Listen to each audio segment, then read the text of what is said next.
Hi everyone and welcome to the pre-match show ahead of Huddersfield Town's Carabao Cup second round game against Everton on Tuesday night. Delighted as always to be able to bring you this preview show. Massive thanks to Sports Broker, our partners, who make these shows possible, both the pre-match show and the post-match extra time show. Big thanks from everyone at Huddersfield Town to Sports Broker. Delighted to be joined by two experts of the field in the two teams that are going to be involved tomorrow night. Stephen Chicken, I'm sure you all know from the Huddersfield Examiner, is a regular guest on this show. And also we're delighted to welcome along Patrick Boyland from The Athletic, who is the Athletics Everton specialist. Stephen, Patrick, thanks for joining us today. Hey there. Nice to be on. Paddy, we'll come to you first if that's okay. Thanks again for making your debut on the show. Let's talk Everton first of all. They're a real tantalising tie for Huddersfield Town fans, that's for sure. You know, it's a great task. What are you expecting from Everton at this point? In only 2 games into the Premier League season, of course, we're now 4 games into our league season. So what's your early thoughts on where Everton sit this year? Rafa Benitez, of course. Yeah, so it's obviously very early days, but I think we've already seen a pretty marked departure from what was kind of the modus operandi under Carlo Ancelotti last season. Kind of Benitez choosing to attack with much more pace. They didn't have much money to spend this summer, still in a bit of trouble with regards to kind of adhering to financial fair play, so they're having to be careful. But they spent 1.7 million, and the 1.7 million there was on Damari Gray. And what Damari Gray has done is come in and almost immediately revitalised the attack. They were laboured, one pace last year. Gray is the complete opposite of that. And while he may not necessarily have always fully clicked at a club, there's still a really high ceiling there. So they're attacking with much more pace. They're breaking quickly. They're playing on the counter. I'm fascinated here because in the 2 games so far, they've had less possession than the opposition. At Leeds United on Saturday, it was around 30%. And even at home to Southampton, I think it was 45-ish. So I'm fascinated to see what happens when the onus is on them a little bit more. We've still not seen that under Benitez. So you'd assume against Huddersfield they will have more of the ball. And I'm kind of looking to see what they do when they're not essentially countering an open play. We've played against plenty of Rafa Benitez sides over the years. The Newcastle side that was the best team in the Championship when he was in charge, of course. Are you seeing the hallmarks of what I'd consider a Benitez side? So very good defensively, a lot of emphasis on wing play and fast wingers. You just mentioned Damari Gray there. Is that how it's panning out early doors for Everton? Yeah, we're definitely seeing emphasis on wing play. Damari Gray and Andros Townsend came in over the summer, and Richarlison's being used on the left as well. In Benitez very early doors identified that Everton's key attacking weapon is Dominic Calvert-Lewin, and in turn Calvert-Lewin's main strength is kind of his aerial ability. He's fantastic in the air, scored more goals than anybody in the Premier League through that avenue over the last couple of seasons. So definitely in that sense, in attack, we're seeing kind of a lively, flamboyant and vibrant Everton side. Going the other way is where I still think the biggest improvement needs to come. Benitez, as you say, is renowned for being tactically astute, for compact teams that defend well. And we've not seen that really yet. They've played 2 games in the Premier League, but have made 3 errors leading to goals already, for my money. The statisticians won't count them as such, but I do. I've seen kind of Michael Keane giving the ball away against Southampton on the opening day, leading to Adam Armstrong's goal. And they've just looked a little bit befuddled, a little bit confused. Not typical of a Benitez side, and I think even he said after the game on Saturday that it's going to take a while for players to adapt to his new system. There's going to be a transition period where they move from Ancelotti ball to Benitez ball, and we're still, while in attack, we've already seen some signs of promise. Defensively, they have been a little bit all at sea at times. He won't be happy with that. He really won't be happy with that, and he'll want to see a pretty marked and an immediate improvement there. Steve, where do you see this game falling in Town's schedule? It's a very busy August, which is why we took the opportunity to play the first round game before the league season got underway. But coming into the back of it of 2 wins, often you hear managers and head coaches talking about the cup being a welcome distraction from the league. But in a sense, we don't want to be distracted from what's just happened over the last week, do we? Yeah, exactly. Like, sort of straight away after Saturday's result, I said like they almost could do without that cup game on Tuesday. They almost want to go straight into another league game at this point. So, but I think it's obviously this won't be Carlos's message to the players or anything like that. But I think the pressure is off Town a bit on this fixture. I think as long as they're sort of respectable and, you know, keep things on the sort of the right side of the ledger in terms of performance, I think people would, you know, accept that Everton are more likely to go through in this fixture. But it is a good chance to, for one thing, it's a chance for a shock. If you do manage to pull off a shock, that could be a huge moment in the season. You know, that you can't just say, well, Everton have won it. Doesn't matter, because, you know, if you do manage to pull off a surprise, then that's huge for the players psychologically, even bigger than the last two results they've had. But also it's a good chance for some players who maybe have, you know, we know that Town have had a bit of a, as most teams have, a bit of a disrupted pre-season in terms of COVID, and one or two players injured. Thankfully, nothing like the numbers of last season. I think it's a chance for some of them to get some minutes in their legs as well, and you know, put themselves in a better position going into another run of league games. It's funny that Stephen says that, because it's pretty much the same with Everton. I think it's a game that they could probably do without. And that's not doing the Carabao Cup a disservice here. It's just because there has been so much disruption here as well. They headed into the opener against Southampton with 5 players isolating due to COVID. Plenty of others have had COVID already during pre-season, and numbers have dwindled to the point where you actually wonder in some cases whether Benitez will be able to rotate as much as he would have liked for this game. So I think it's the same for both sides. The only difference here is that the pressure is all on Everton, and that's with regards to what we were saying about possession earlier, making the running, carving out chances, winning a game against a team lower down in the pyramid. But also because Rafa Benitez at this early stage in his Everton tenure knows that he needs to win games, and an early cup exit against lower league opposition, when you've already got the baggage of being former Liverpool manager, having made comments about Everton in the guise of Liverpool manager, that wouldn't sit well at all. Everton fans, I think, unlike most teams kind of top 6 and below in the Premier League, Everton fans place great stock on the cup competitions. We haven't won a trophy since 1995, and people want that to change quickly. So you've almost got this bizarre scenario, and I don't like this binary situation, but if you gave Everton fans 14th and a Carabao Cup success this season and silverware, and then the other proposition was finishing, let's say, 7th or 8th in the league, they would take the former every day of the week. And that's the problem here for Benitez. He's got injuries, he's got COVID in camp. He needs to rotate to some extent to keep players fresh for the league, but he can't do it enough that, in effect, a giant killing is on the cards.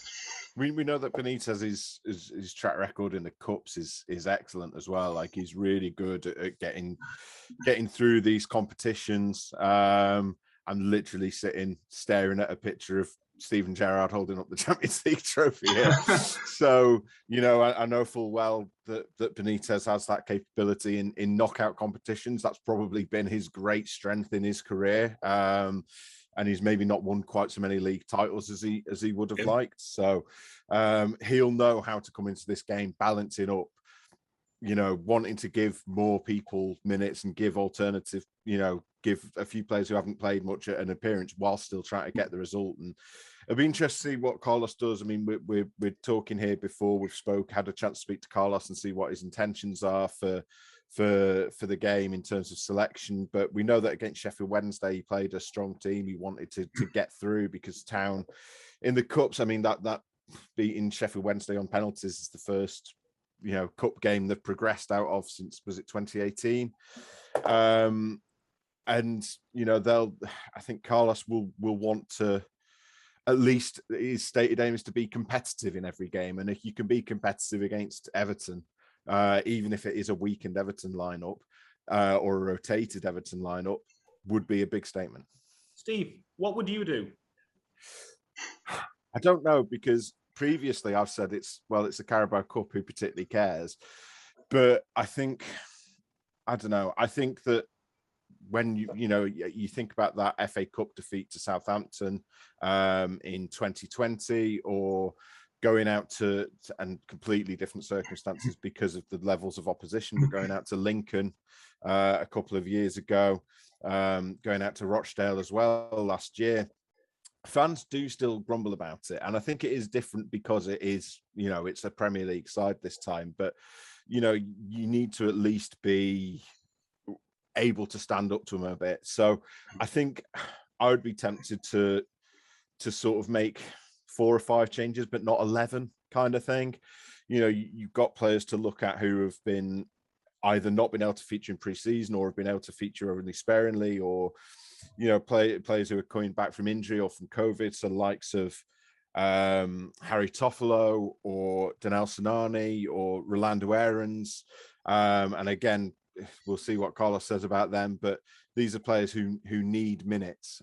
So I think you need to sort of almost target it as, whatever happens, whatever the scoreline is, we're going to get this player on with 30 minutes to go, regardless what's happening, and see it as an opportunity to do that. You would also like to think that the team, if you do make 4 or 5 changes, if you just floated that idea and keep them with it, wouldn't look like it did against Lincoln. Like you said there, that Harry Toffolo, for all intents and purposes, is a first team regular. He was one of the first names on the team sheet. He's just been injured. Oh, he's had COVID, sorry. Danel Sinani as well. It isn't like you're going to look at this and go, I don't know him and I don't know him. It should still have a different look to it, given what we've done in the summer. Yeah, it's not going to be like that Plymouth game in January where you were playing a lot of current academy players. You wouldn't have thought maybe there's a chance for 1 or 2 to sort of pop up and show what they can do. But obviously we know that Town have gone about strengthening the squad a lot, and I've been keeping track of the absences this year, just for my own spreadsheet, so I can say, right, well, this look back and say, right, well, they had 8 players missing in this game and 3 missing in this game, and the number of absences has been coming down and down consistently. I think we only had sort of 3 or 4 out against Sheffield United, and that's positive. So I think it's good to see that list coming down, but what you need to do now is get those players that have come off that list back up to full fitness and back up to fighting form. Yeah. Patrick, I want to ask you the same question. I know you haven't had the chance to speak to Rafa Benitez yet. We're recording this before the press conference today. What are you expecting without any kind of inside knowledge or having spoken to the head coach? Because you look down Everton's squad list and there's some really good players in there that aren't playing. We watched Anthony Gordon, for example, against Town last season on loan in the Championship. He was excellent that day. There's some opportunity for others perhaps here.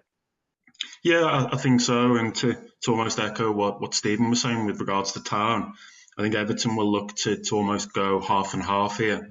So you might see a bit of rotation, but not total rotation, because it obviously puts the team at risk of losing the game and losing the tie.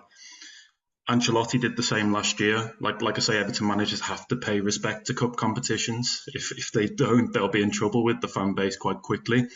And he got through the first few rounds. They played the likes of Fleetwood and Salford, and it was almost like 5 or 6 changes here, 5 or 6 changes there. I probably expect the same this time around.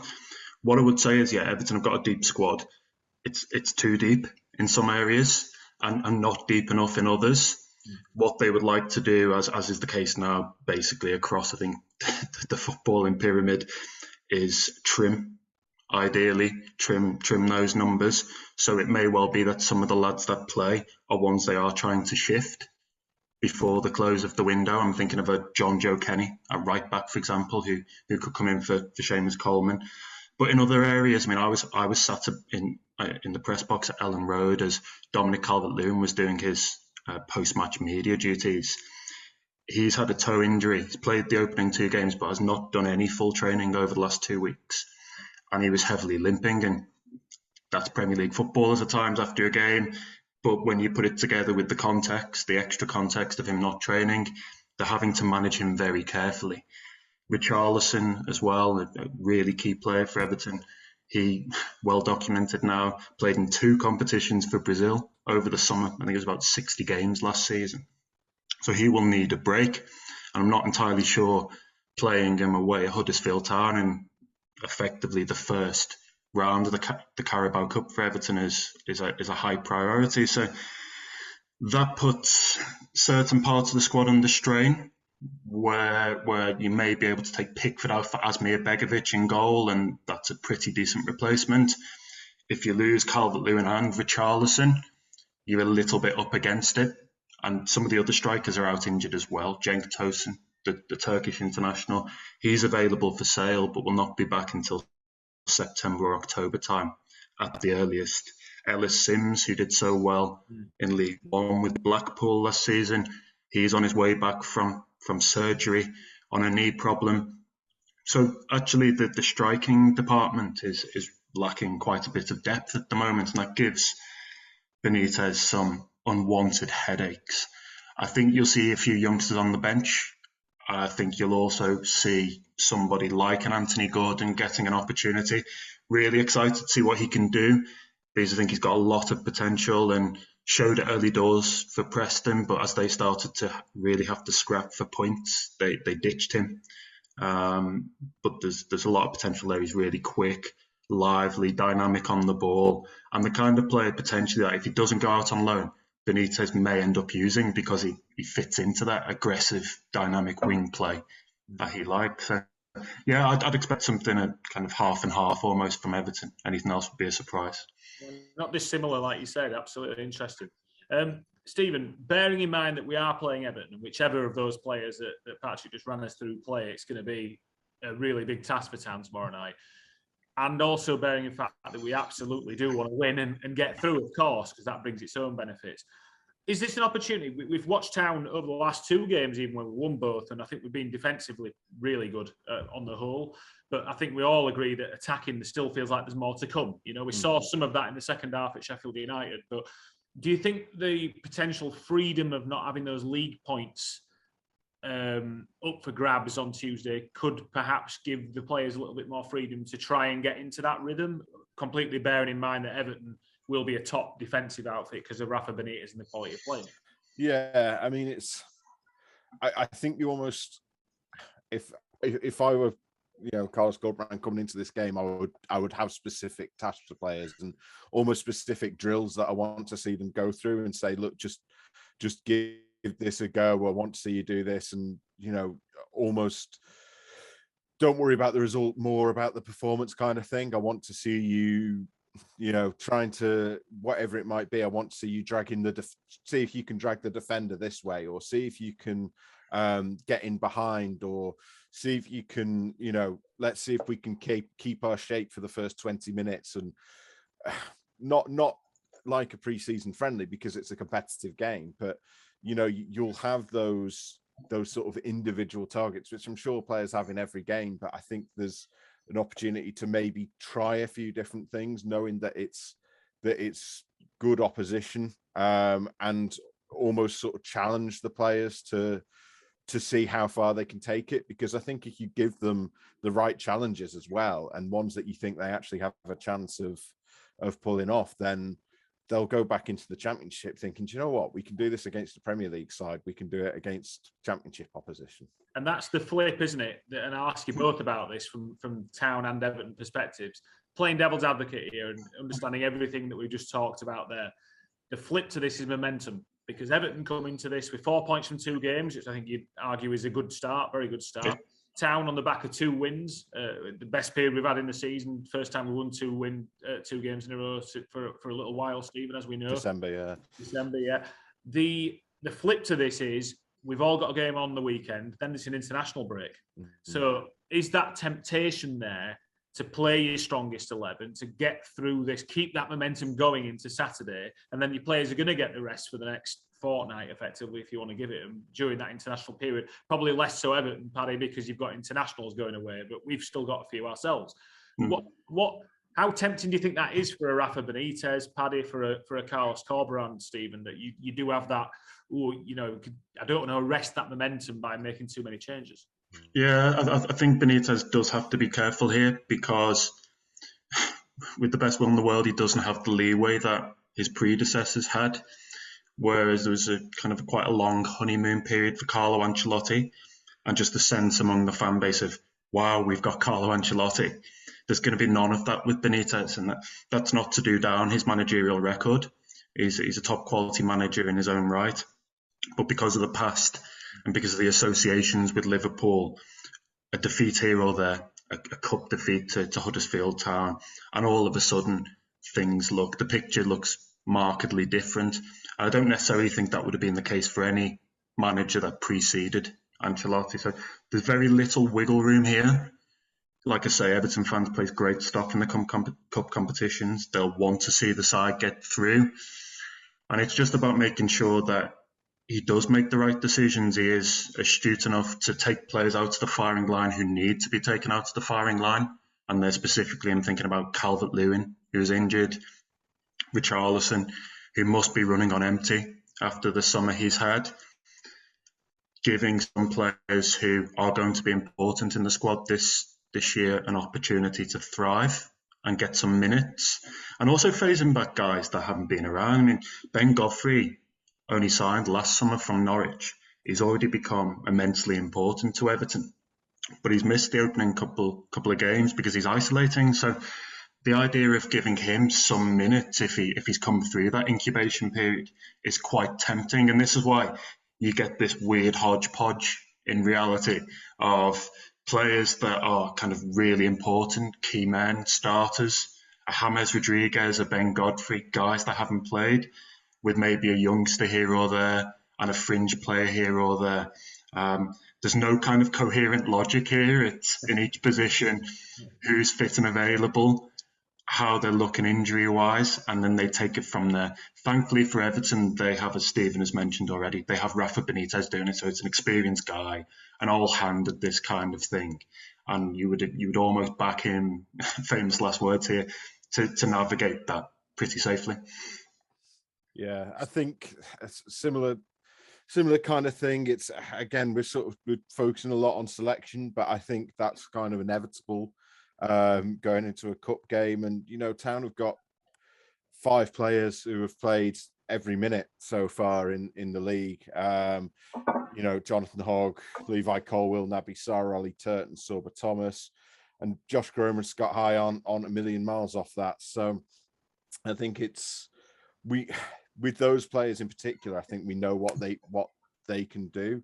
But you think about, Sinani and Vallejo and Tom Lees, those are players who need more minutes and need more time on the pitch and need a bit of, and I think the international break in a way almost sort of only increases the need to try and get them something, because if you don't play them now and then you want to stick with the same league side on Saturday, then you're looking at another 2.5 weeks before these players have a chance to play competitive minutes. And I think it's, in that respect, it's an interesting one. But as I say, it's also an opportunity for someone to sort of make a bit of a name for themselves. If Danny Ward, for instance, can pop up with a goal, that's huge for him. We know that he will admit he had a bit of a nightmare last season. He's sort of trying to get up and running this season as well. You look at a player like him and you think, if he can get something here, that's big for him. So I think it's looking for those sort of small victories, I think, as much as you can, and hoping that they can tie together into a positive result.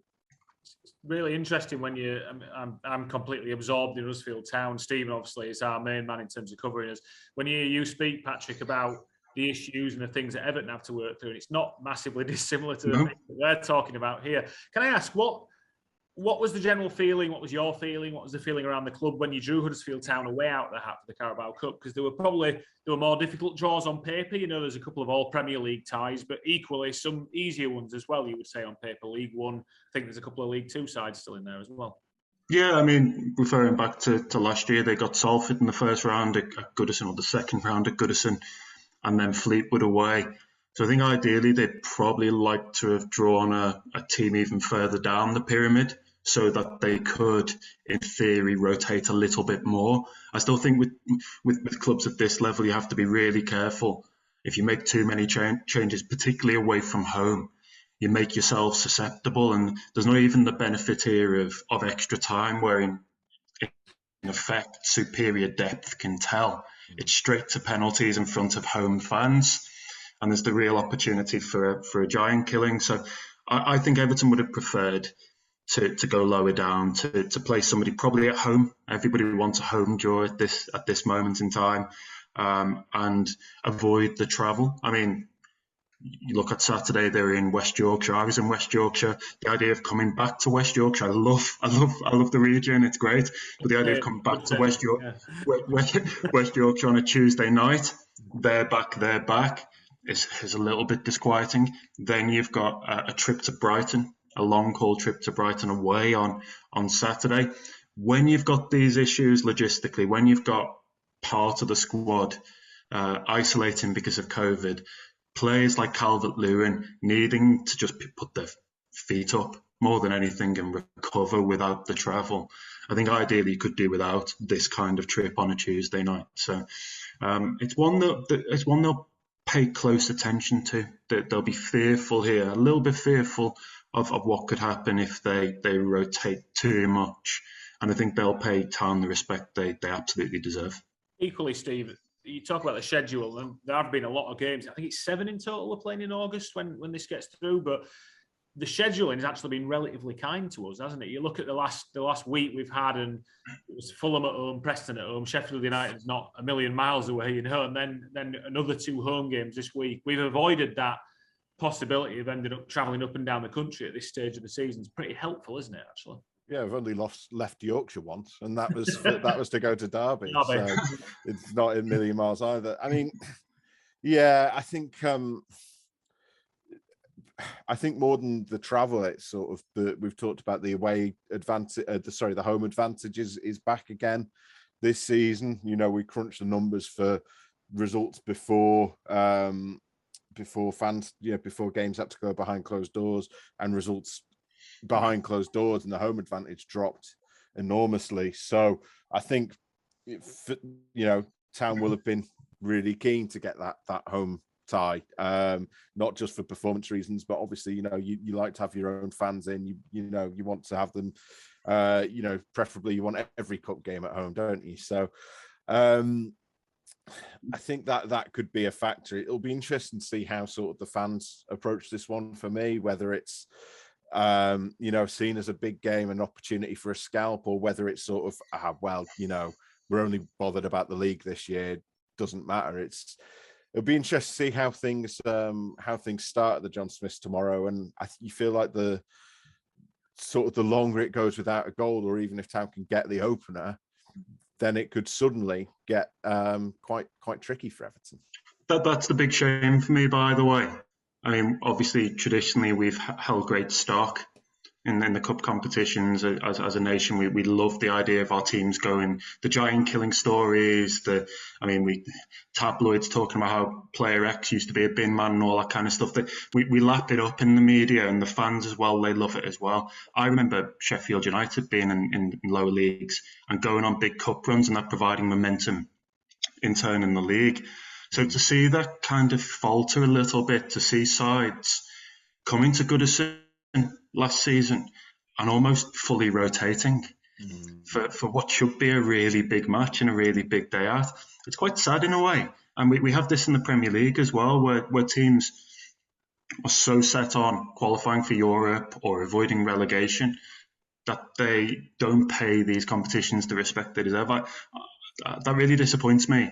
It really, really disappoints me. I don't think last year, sorry, Steve, I don't think last year helped with the nature of the games as well, and the season. So I know when we got to January, and Stephen could tell you this, we had real issues with injuries. Well, it was 11 changes, wasn't it, basically? Yeah, we changed the entire team, and to a point, it was kind of out of necessity, Patrick. So I think it's the same. Yeah, it's the same. And last season, I think was just a drain on the players. It was too much. It's probably too much for us in the media as well. If I could have a little moan myself, it was relentless. It really, really was. And I remember hearing kind of warnings early doors from people working in sports science departments of the strain it would put on players, the extra injuries that would come as a result of that. And thankfully, it's not quite as saturated the schedule this year, certainly not for Premier League clubs. I just want to pick up on something Stephen said as well about home advantage. I mean, Everton traditionally have been really strong at Goodison and struggled a little bit on the road in the Premier League. Last year, that completely flipped on its head without fans. So the away record was top 4 in the league. Home form, I think, was 15th or 16th. They were losing to all comers at Goodison Park. And I think we will see a reversion to type. I was at Goodison on the opening day. From the point at which Everton equalised against Southampton, there was only one winner in that game. Equally, I was also at Ellen Road on Saturday to see the 2-2 draw. And it was very difficult for Everton to withstand the pressure that was being applied on the pitch and in the stands. After you've come away from Ellen Road, which was fantastic, 18 months without fans, their first Premier League game back at Ellen Road in, I think it was since 2004, you're almost able to take on anything. You're almost able to go anywhere and do whatever. I mean, Calvert-Lewin took a penalty in front of the home fans, and the pressure he was under in that moment to dispatch the kick was something else. So Everton won't be overawed, but Stephen's entirely right. What we'll see this year is a reversion to type. It'll be wins, the majority of wins at home, and the success, even a draw at Ellen Road becomes a good result. So that plays into Huddersfield's hands a little bit here, I'd say. Absolutely. But I think if there's a tie in the round that could do the cup justice, Patrick, to your thing as well, it feels like this is a good one and certainly one that I'm looking forward to. I'm sure all the Town fans watching are too. I won't keep any longer, chaps. Thank you so much for giving up your time this morning for the preview show. Town fans, thanks for tuning in. As always, just a reminder that the tickets for this game are still on sale. Visit htafc.com/tickets. £15 for adults and seniors, £5 for under 18. So great pricing. Hope to have a real packed out crowd there tomorrow night. I'm sure Everton will bring their full allocation as well. So good atmosphere promised. Thanks massive again to Sports Broker for all their support and allowing us to bring you this show. Really appreciated. And we'll be back with you on Tuesday evening for extra time. Thanks for joining us.